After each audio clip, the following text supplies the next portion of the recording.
pare. Relax eh. Ayun, Ito na ang masahista. Basag ang mga lamig-lamig sa katawan. Magaling talaga to si Kosa.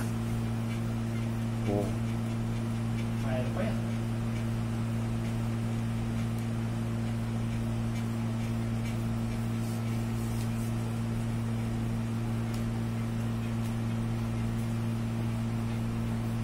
PM mo kung sino may pahilot din.